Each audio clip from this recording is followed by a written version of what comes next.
So I'm going to show you how to find your DJI FPV if you've lost it. First, turn on the headset, then connect the headset to your phone,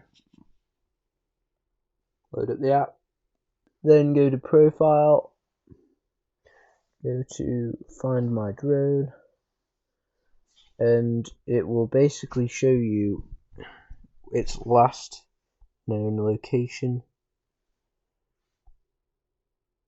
You can switch it to satellite view,